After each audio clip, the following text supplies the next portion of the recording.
मेरा नाम हिमांशु है। कहानियों और कविताओं के ज़रिए आपसे कुछ बातें करने की कोशिश कर रहा हूँ। आप सुन रहे हैं जीतू और उसकी माँ की कहानी। तो पेश है कहानी का तीसरा और आखिरी हिस्सा। कहानी का नाम है माँ का दूसरा नाम। अगले दिन सुबह माँ मुझसे पहले ही उठ गई थी। मुझे जल्दी उठने की आदत अपनी माँ से ही लगी थी, लेकिन उसकी सुबह हमेशा सुबह 4 बजे तक हो जाया करती थी। वो सुबह 4 बजे से उठकर घर में कुछ ना कुछ कर रही थी। वो मेरे कमरे के पास नहीं आ रही थी। उसे डर था कि उसके पास आने से कहीं मेरी नींद ना खुल जाए। मैं उठा हुआ था, लेकिन फिर भी अपना अलार्म बजने का इंतज़ार कर रहा था। अलार्म बजा तो मैं उठ के बाहर आ गया। माँ माँ बालकनी में पौधों के साथ बैठी हुई थी। सूरज अभी पूरी तरह निकला नहीं था, बस घर के कुछ हिस्सों में धूप के पहले आने वाला हल्का सा सुनहरापन था। माँ ने माँ ने मुझे उसे देखते हुए देखा नहीं था। वो वहीं अपने पौधों के पास बैठी उन्हें सहला रही थी। माँ को पौधे पहले से बहुत पसंद थे।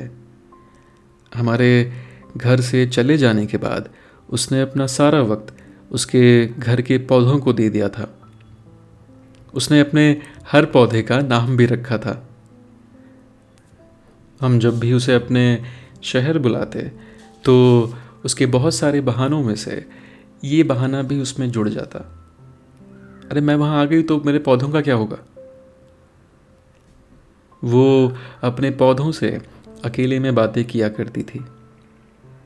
जब भी पापा के सवाल ख़त्म हो जाते तो वो पौधों से बातें करने छत पर पहुंच जाती। हमारे फ़ोन करने पर वो अक्सर हमें छत पर मिला करती थी, और पापा फ़ोन उठाते ही बड़बड़ाते हुए बोलते, अरे ऊपर छत पर है, पता नहीं पौधों के साथ क्या किया करती है। हम अलग अलग शहरों से उसे फ़ोन तो रोज़ कर लिया करते, पर खासकर मैं उनसे बातें करना लगभग छोड़ चुका था। छोटा भाई फिर भी मुझसे कहीं ज़्यादा बातें कर लिया करता था। मैं सिर्फ सवाल किया करता था, ठीक वैसे जैसे पापा किया करते थे, और वो उनका ठीक वैसा ही जवाब देती जैसा पापा को दिया करती थी। माँ के पास मेरे लिए सिर्फ 2 सवाल हुआ करते। फ़ोन के शुरू में खाना खा लिया था, और फ़ोन के अंत में और सब ठीक है।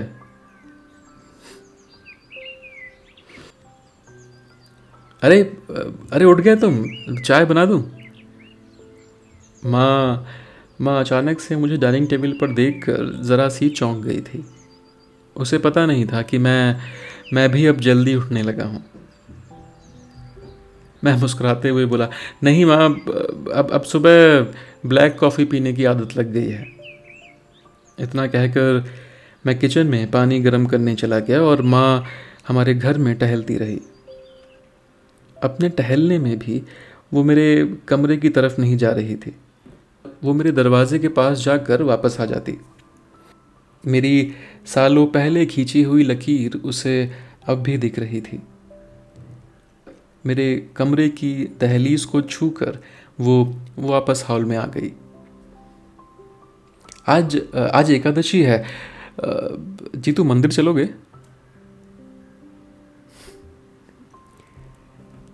मैं बड़े होते होते पूरी तरह नास्तिक हो चुका था।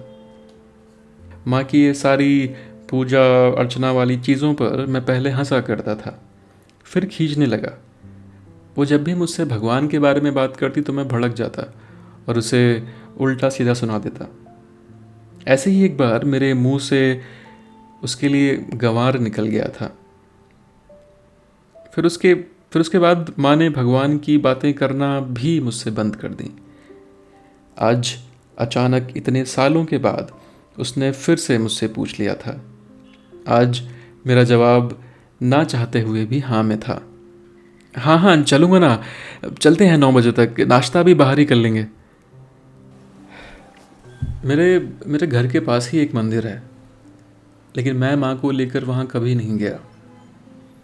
आज के लिए भी मैंने वो दूर वाला मंदिर चुना था।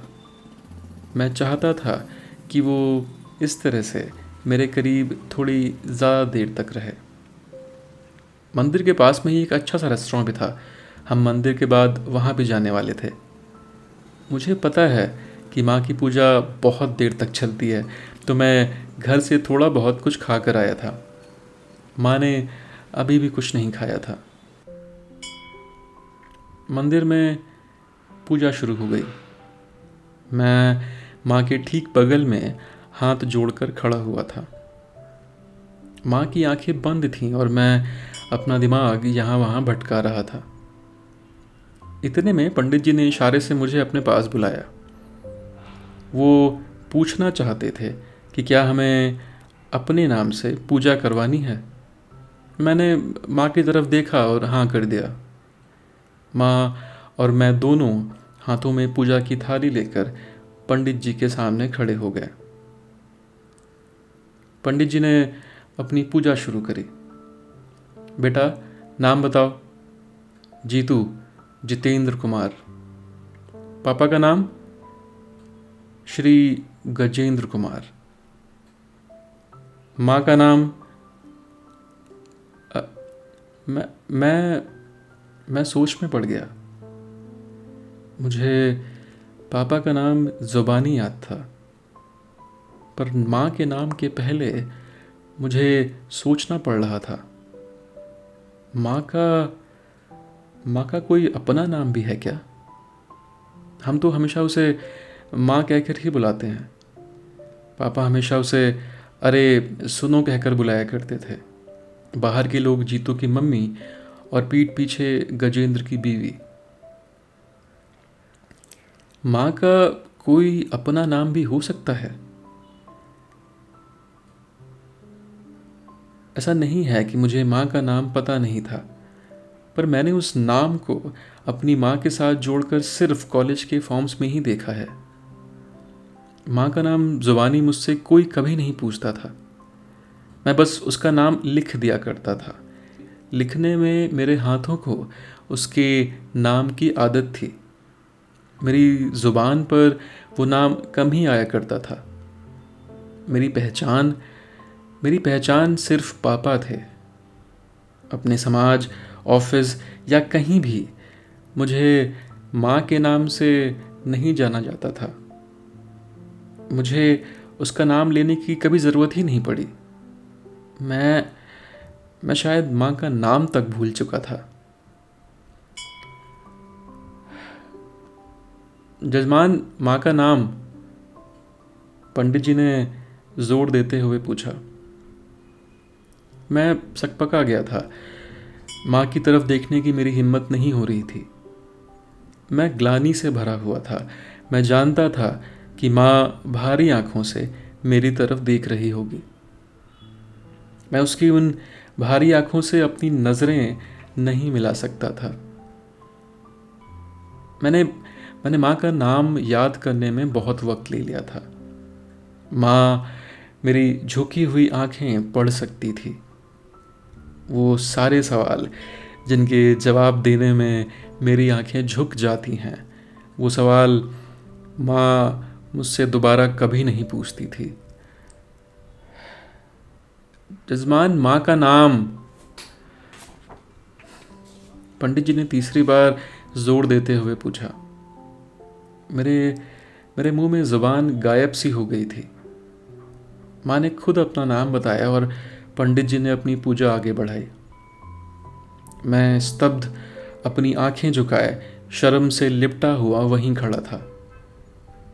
मुझे खुद से घिन आ रही थी। मंदिर की घंटियों के शोर में मैं उन सारी चोटों के बारे में सोचने लगा जो मैंने माँ को अनजाने में दी हैं। क्या मैं अपने बगल में खड़ी इस औरत को जानता हूँ, या फिर इस औरत को माँ का नाम देकर बस इस्तेमाल करता आया हूँ। मैं अपनी माँ का नाम तक ठीक से नहीं जानता। मुझे ये तक नहीं पता कि माँ का जन्मदिन कब होता है, उसको क्या पसंद है, वो किन चीज़ों से असल में खुश होती है, या उम्र भर वो सिर्फ हमारी चीज़ों में खुश होकर दिखाती रही। उसके उसके अपने कोई दोस्त भी हैं क्या, जैसे सबके होते हैं? उसकी उसकी कोई तो ख्वाहिश रही होगी, वो कुछ तो सोचती होगी। हमसे हमसे पहले भी तो वो जिंदा थी, हमारे जैसी ही रही होगी। तब उसने कुछ तो सोचा होगा कि आगे क्या करेगी, या फिर वो सिर्फ हमारी माँ बनने के लिए पैदा हुई थी।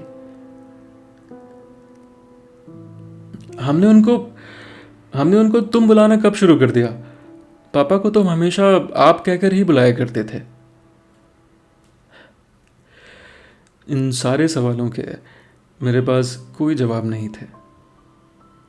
बस एक आवाज़ मेरे कानों में ज़ोर ज़ोर से गूंज रही थी, और मैं पसीने से लथपथ खड़ा उस आवाज़ के सच को भीतर ही बार बार दोहरा रहा था। मैंने अपनी माँ को आज तक सिर्फ अपने पापा की नज़र से देखा है। मैं इससे ज़्यादा उन्हें नहीं जानता, और कभी जानने की कोशिश भी नहीं करी।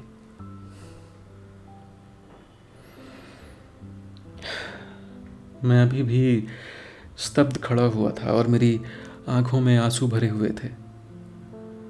आंखों के साथ पूरे बदन में कुछ चुभ सा रहा था।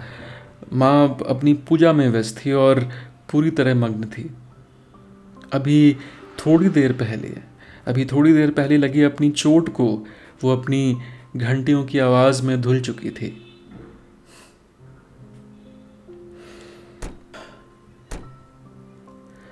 जब हम वापस गाड़ी में आकर बैठे तो माँ ने अंदर हुए वाक़ये का कोई जिक्र नहीं किया, जैसे वो हमेशा करती है। उसने मुझे प्रसाद दिया और खुद भी खाया। हम रेस्तरां की तरफ मुड़ गए। रेस्तरां की टेबल पर बैठने के बाद मैंने चोरी से माँ की आंखों में देखा था। वो लगातार बाहर कुछ ताक रही थी। जैसे ही उसकी नज़र मुझसे मिली, मैं हड़बड़ा गया। माँ ने मुझे उसकी आंखों में देखते हुए पकड़ लिया था। वो ज़रा सा मुस्कुरा कर बोली, अच्छी जगह है। हाँ, हाँ, क्या खाओगी?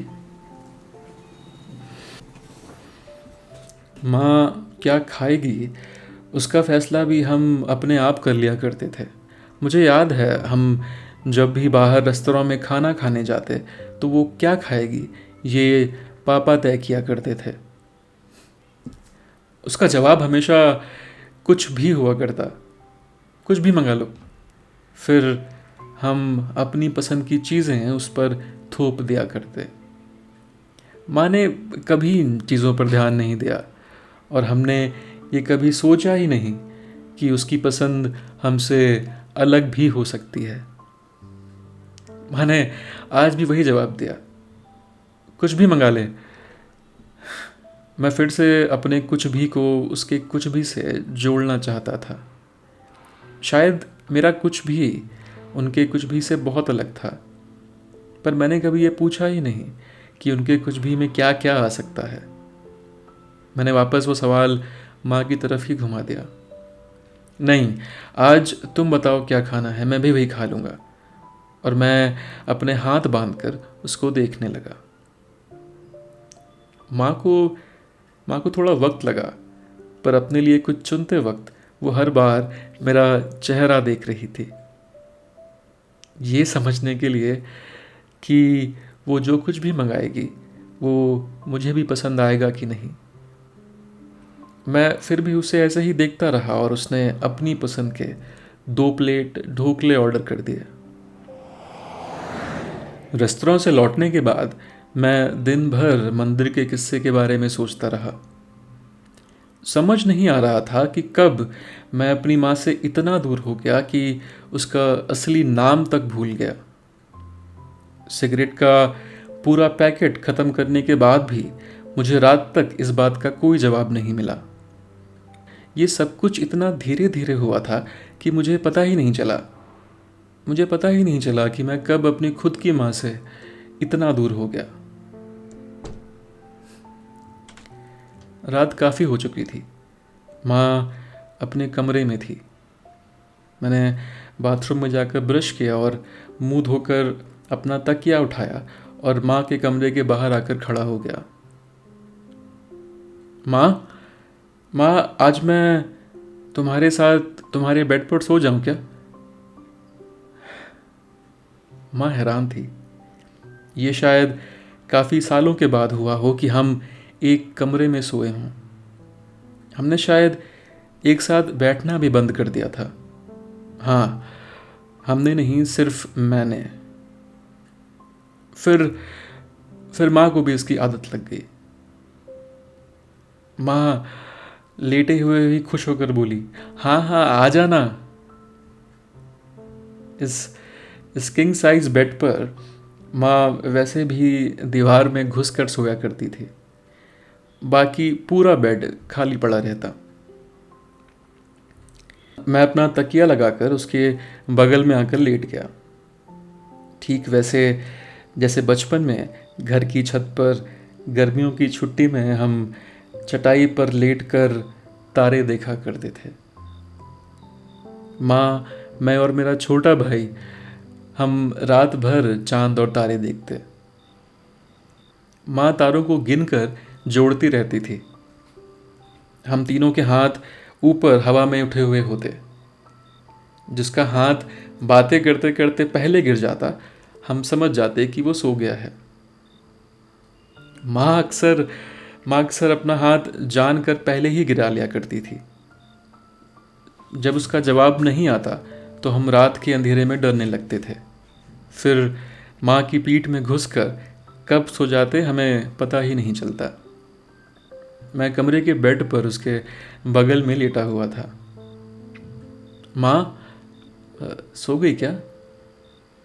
नहीं, अभी नहीं। तबीयत ठीक है ना तेरी? नींद नहीं आ रही क्या? हाँ माँ, ठीक है, बस ऐसे ही बात करने का मन कर रहा था। तो कर फिर, क्या पूछना है?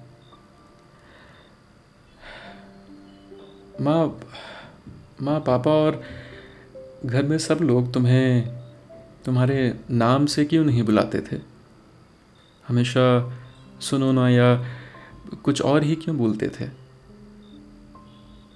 माँ माँ मेरे सवाल पे थोड़ा चौंकी थी। कमरे में अंधेरा था, पर मुझे लगा माँ ने एक बार मेरी तरफ गर्दन घुमाकर देखा और वापस कमरे की छत को देखते हुए अपनी आंखें बंद करके बोली, बुलाते थे। तुम लोगों के जाने के बाद तुम्हारे पापा ने मेरे बहुत सारे नाम रखे थे। उनके रखे हुए नाम में मुझे अपना नाम कभी याद ही नहीं रहा। अच्छा अच्छा, मुझे लगा वो तुम्हें सिर्फ सुनो ना कहकर ही बुलाते थे। हाँ, पहले सबके सामने बोलते थे, फिर अकेले में अपने दिए हुए नामों से ही बुलाने लगे। थोड़ी देर तक कमरे में सन्नाटा रहा। थोड़ी देर के बाद मैंने वापस पूछा, माँ सो गई क्या? नहीं नहीं, जाग रही हूँ, बोल। माँ, कक्कू ने तुम्हें कभी डांटा भी था क्या?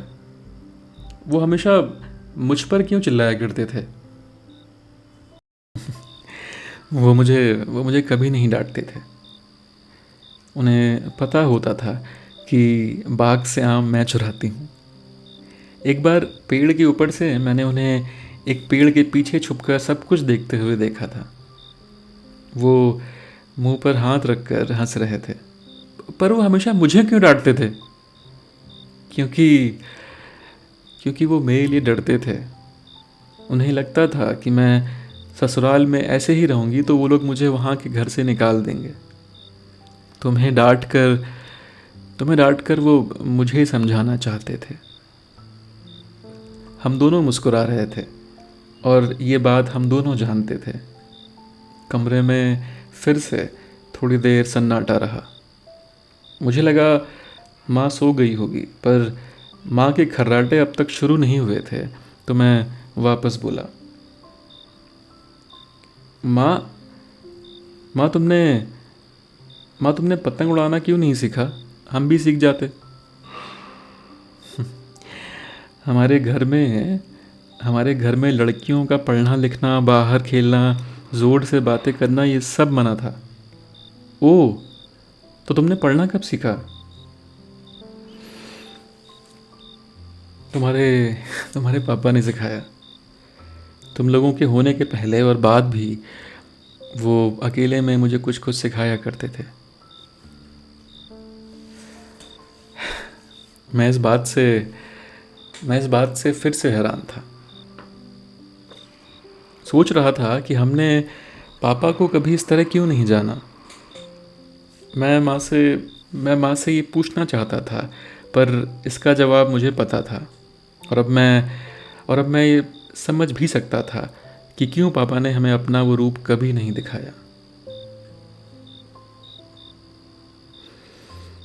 मैं थोड़ी देर शांत रहा, चाहता था कि माँ को नींद आ जाए, क्योंकि मेरे पास सवालों की भरमार थी जो शायद आज और आने वाली कई रातों तक ख़त्म नहीं होते। इतने सालों से मैंने कितने ही सवाल बिना पूछे अपने अंदर ही रख लिए थे, और उन सब सवालों का अपना मनगढ़ंत जवाब बनाकर खुद को छलता रहा था। इस बार आवाज़ माँ की तरफ से आई, जीतू, सो गया क्या? नहीं माँ, जाग रहा हूँ। बोलो। ये ये कहते हुए मेरा गला भर सा आया था। मुझे लगा न जाने कितने सालों के बाद माँ ने फिर से मुझे पहले जैसे मेरे नाम से बुलाया है। जीतू, जीतू सिगरेट छोड़ दो बेटा, अच्छी नहीं होती। और कोशिश करके देखो, शायद फिर से किसी से प्यार हो सके। माँ के पास माँ के पास आज भी कोई सवाल नहीं थे। मेरा गला भर आया था और मैंने सिर्फ हाँ में जवाब दिया। हमारी सिर्फ आंखें बंद थीं। हम शायद नींद में बातें भी कर रहे थे। इस बार मैंने माँ को नहीं पूछा कि क्या वो जाग रही है। माँ माँ माँ, पापा ने आखिरी बात क्या कही थी तुमसे? थोड़ी देर तक कोई जवाब नहीं आया। मुझे लगा उसकी आंख लग गई है। फिर थोड़ी देर में एक हल्की सी आवाज़ हुई। उन्होंने उन्होंने मेरे हाथ की लकीर के नीचे मेरा नाम लिखा था। वो ज़्यादा कुछ बोल नहीं पा रहे थे।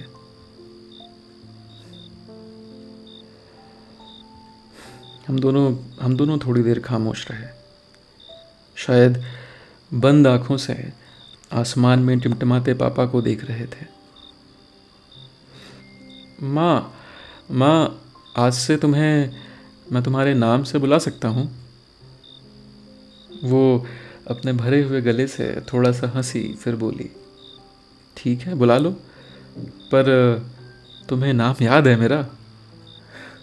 हाँ माँ, अब अच्छे से याद है।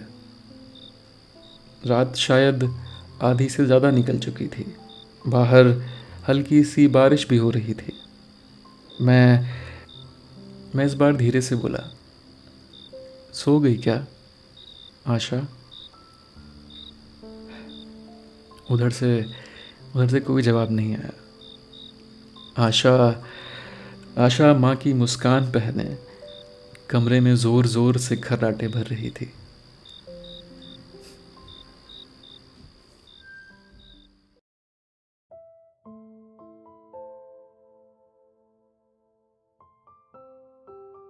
माँ का दूसरा नाम की कहानी में बस इतना ही। आपको ये कहानी कैसी लगी ये कमेंट बॉक्स में लिखकर ज़रूर बताइएगा। मुझे आपके कमेंट्स का बेसब्री से इंतज़ार रहेगा। जल्दी ही आपके सामने अपनी नई कहानियाँ पेश करेंगे।